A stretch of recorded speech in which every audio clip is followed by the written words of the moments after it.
Hello दोस्तों, स्वागत है आपका मेरे वीडियो में। और आज मैं आपके लिए लाया हूं दिल्ली पुलिस के प्रीवियस ईयर पेपर का 6 तारीख का सेकंड पार्ट। तो स्टार्ट करते हैं।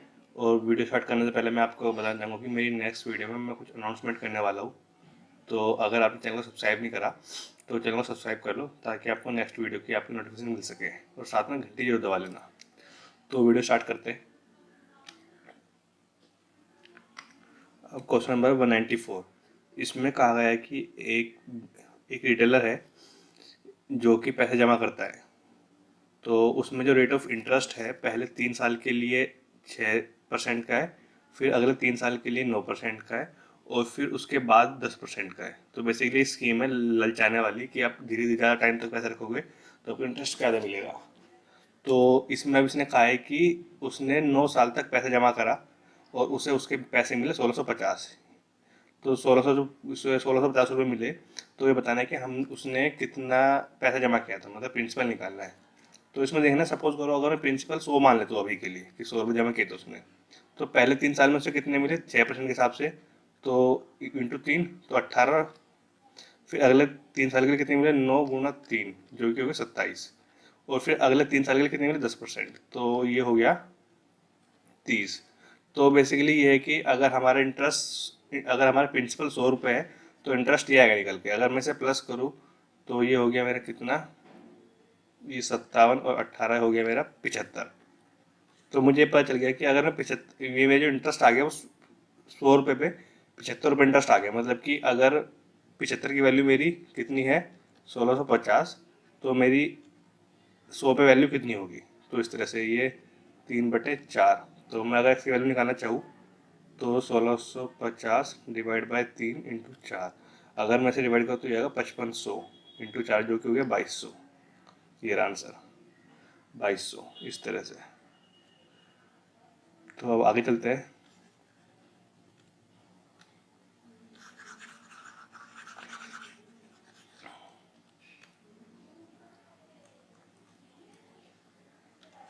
अब इसमें ये जो सवाल है इसने कहा है कि 20% अगर रेट बढ़ता है चीनी का तो एक आदमी 3 किलो चीनी या 3 किलो चीनी कम खरीद पाते हैं 120 रुपये में। तो उसने पूछा कि जो रेट बढ़ा है वो कितना हो गया। तो इसमें देखना, इसमें एक फॉर्मूला लगता है, ए बी रूल्स लगता है। वो अगर शायद आपको ना पता हो तो उसके लिए मैं एक अलग वीडियो बनाऊंगा क्वेश्चन ऑफ द डे में। इस क्वेश्चन को लूंगा, क्वेश्चन ऑफ द डे को, और इसमें उसको लूंगा और इसमें आपके सारे डाउट्स क्लियर करूंगा। फिर मैं आपको यहाँ पे सवाल कराता हूँ किस तरह से होगा वो। अब देखना, सपोज करो बेसिकली क्या होता है कि price into consumption equal to, ये होता है मनी से क्या बोलते हैं, प्राइस एक्सपेंडिचर। तो अब देखना, यहाँ पे मैंने कहा प्राइस में 20% बढ़ गया, तो मतलब अगर 20% बोल तो 1/5, 1 बटे मेरा बढ़ गया। बेसिकली एक ए बी रूल होता है। ए बी रूल में हमें पता हो, ये बोलते हैं कि इसमें हम +1 कर देंगे नीचे इस तरह से, और यहाँ ये प्लस है तो यहाँ माइनस होगा, क्योंकि ये जो एक्सपेंडिचर है ये कांस्टेंट रखे गया है। तो 1+3 की जो वैल्यू है मेरे पास वो है यहाँ पे 3 किलो। तो मुझे पता चलेगा कि 1/3 की वैल्यू जो है वो है 3 किलो। तो एक की वैल्यू कितनी होगी, वो होगी 18। मतलब इसका मतलब ये था कि पहले आदमी जो था पहले वाले रेट में जब चेंज नहीं हुआ तो 18 किलो चीनी खरीद पा रहा था। अब अगर हम रेट निकाले 120 किलो उसके पास टोटल पैसे है, 18 किलो खरीद पा रहा है, तो मतलब इसमें 1 किलो की वैल्यू आ जाएगी मेरी 6.66, क्योंकि अगर डिवाइड करो तो इसमें ये आएगा 6.66। अब इसने कहा है कि जो रेट बढ़ा हुआ रेट बताना है। तो इसमें जो वन ये है, इसमें 20% हम इंक्रीज करें तो ये जो अगर मैं 20% इंक्रीज करूँ तो ये इस तरह से होगा 1.66 इंटू 120/100। तो ये हो गया 1.2। अगर मैं इसे मल्टीप्लाई करूँ 12×6 = 72, इस तरह से 7.2 7.2। तो अगर मैं तो मेरी वैल्यू आएगी 9.7 इस तरह से। तो ये ऑलमोस्ट 8 के बराबर होगा। तो ये है। आई नो आपको शायद ये सवाल भी समझ में नहीं आया, लेकिन इसके पीछे एक कंसेप्ट लगता है और वो मैं आपको कराऊंगा क्वेश्चन ऑफ द डे में। तो उसका वीडियो का वेट करो ताकि आपका कंसेप्ट क्लियर हो जाए, क्योंकि आप चीज़ों को रटोगे तो भूल जाओगे कुछ टाइम बाद। बेस्ट चीज़ होती है किसी चीज़ को समझने के लिए कंसेप्ट समझा जाए कि किस तरह से बात की जा रही है, किस तरह से सवाल किया जा रहा है वो। अगले सवाल पे चलते हैं। इसने कहा है trader marks a price 60% more than CP, और उसने डिस्काउंट दिया है 30% का। तो अब उनसे पूछा है कि जो उसका प्रॉफिट होगा वो कितना होगा। तो अब देखना कि अगर मैं सीपी 100 मान लूँ तो उसके बाद MRP है जिसने कहा 60% का इंक्रीज हो गया, मतलब 160 रुपये की MRP हो गई। अब इसने इस पर डिस्काउंट दिया, डिस्काउंट किसे मिलता है हमें से याद रखना, MRP पे। तो 30% अगर डिस्काउंट दिया तो मतलब बेसिकली सामान कितने का हो गया, 70% का, तो इंटू 70, तो ये हो गया कितना, 112। इस तरह से मतलब कि जो मेरे पास जो SP आया वो आया मैं 112 का, और जो मेरे CP है 100 का, मतलब 12% प्रॉफिट। तो मतलब ये, या फिर आप इसे ऐसे कर लो कि 30% प्रॉफिट दिया तो 16 × 3 कितना हो गया, 48। 160 माइनस 48, जब भी 112 आएगा आपके पास, मैंने यहाँ पे पर सीधा परसेंटेज में माइनस कर दिया, यहाँ पे आपने मल्टीप्लाई कर माइनस किया। इस तरह से सवाल। आगे चलते हैं।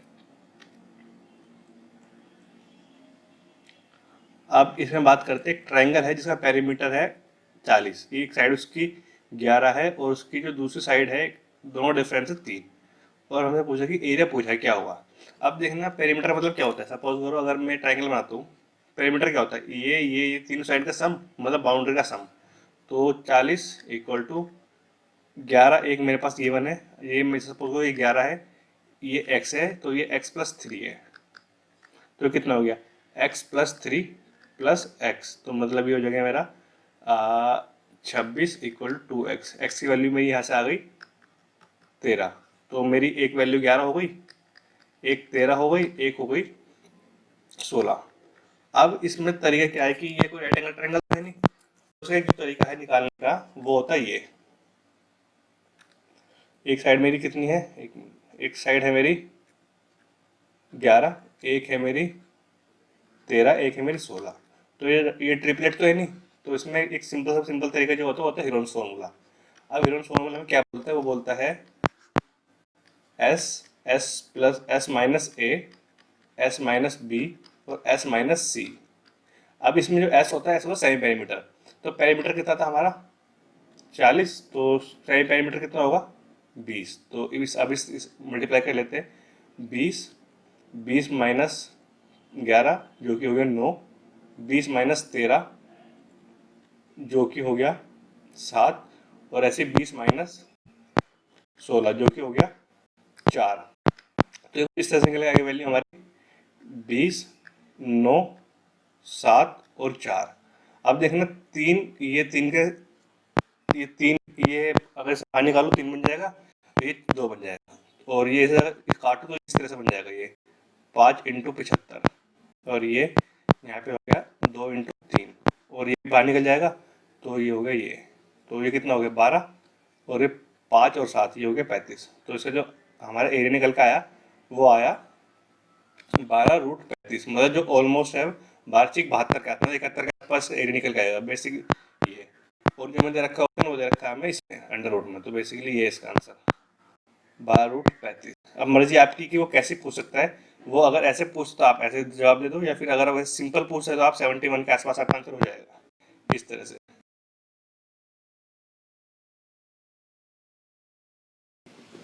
चलते अपने अगले सवाल की ओर। इस सवाल में इसमें कहा गया है कि दो ट्रेन है P और Q। अब बेसिकली ये एक X है और एक Y, तो यहाँ से चली ये X और ये है Y, तो यहाँ से चली ट्रेन P, यहाँ से चली ट्रेन Q। तो अब इसमें इसने कहा है कि अब जब एक दूसरे क्रॉस करने के बाद,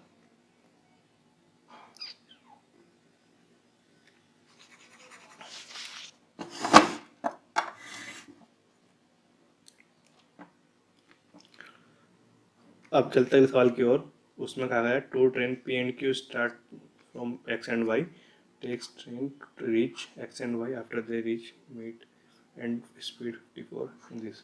अच्छा, इसमें कहा गया है कि ट्रेन ये यहाँ से X है और ये Y है, तो इसमें ट्रेन जो P है और यहाँ पे ट्रेन Q है, तो बेसिकली ये यहाँ से चली और ये इधर से चली। अब क्या हुआ कि यहाँ सपोज को यहाँ पे इसने क्रॉस किया P और Q को, अब P चली इधर को और Q चली इधर को, तो इसने इसके क्रॉस करने के बाद टाइम लिया 5 घंटे, और इसने क्रॉस करने के बाद लिया 4 घंटे 3 मिनट। तो अब इसने पूछा है कि अगर ट्रेन P की स्पीड 54 है तो इसकी स्पीड कितनी है Q की। तो अब देखना बेसिकली क्या बताया इसने कि अगर हम बात करें यहाँ पे तो देखना इस तरह से अगर बात करूँ,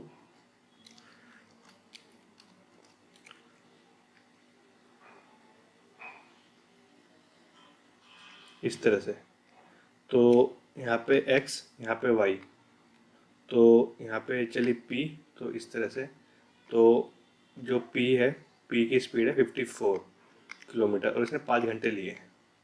और इधर से ये है q, इसने लिए, इसका टाइम निकालना है कितनी स्पीड है इसकी, टाइम लिया इसने 4 घंटे 3 मिनट। तो अब देखना 4 घंटे 3 मिनट को मैं ऐसे करता हूँ, 4 घंटे और 3 मिनट मतलब 3/60, तो ये हो गया 1/20, तो ये हो गया 4 सही 1/20 आवर। अब एक फॉर्मूला होता है, फॉर्मूला याद रखना, ये होता है T1/T2 अंडर रूट में, और ये S2/S1। तो इस तरह से है कि जहाँ पे अगर ये T1 है तो सामने S2 होगा और T2 के सामने S2 होगा।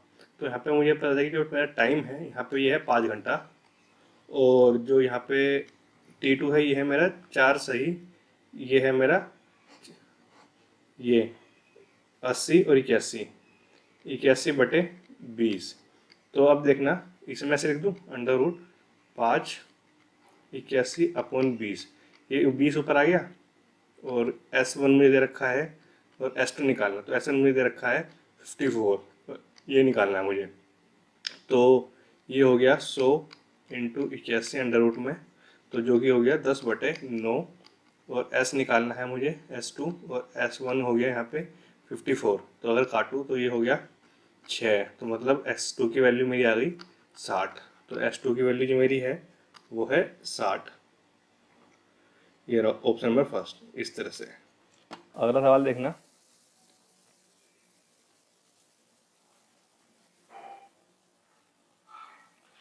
इस सवाल में इसने कहा है द प्रेजेंट रेशो में दे रखी है बॉयज की कितनी 5:7, और अगले में दे रखी है हमें after 4 year the ratio will be 7:9।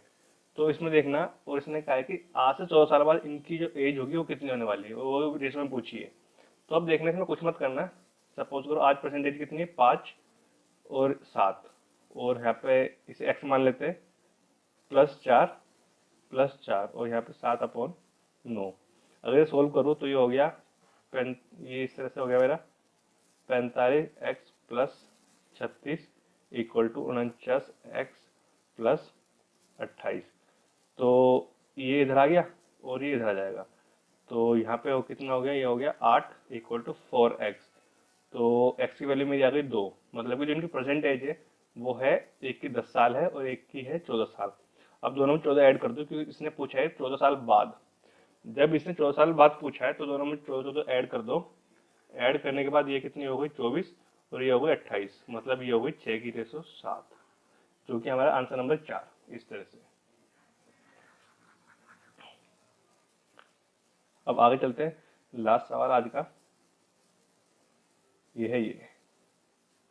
अब इसने कहा है CED एक काम को बाद में पूरा कर लेते हैं, और efficiency of C is twice of B and efficiency ये थ्राइस ऑफ B। अब इसमें जो सारा सवाल छिपा हुआ है ना, वो सिर्फ इस लाइन में छिपा हुआ है। अगर आपने इस लाइन को जल्दी से जल्दी डिकोड कर लिया, जितनी जल्दी आप इस लाइन को समझ लोगे, आप उतनी जल्दी सवाल सोल्व कर पाओगे। तो इसने लाइन में कहा है कि जो C की एफिशिएंसी है वो दुगनी है D से, तो CD, तो ये 2:1। और फिर इसने कहा है कि जो D की एफिशिएंसी है, यहाँ पे देखने एक मिनट, यहाँ पे थोड़ा साफ में लिखा, तो इस थोड़ा नीचे वाली लाइन पढ़ते हैं।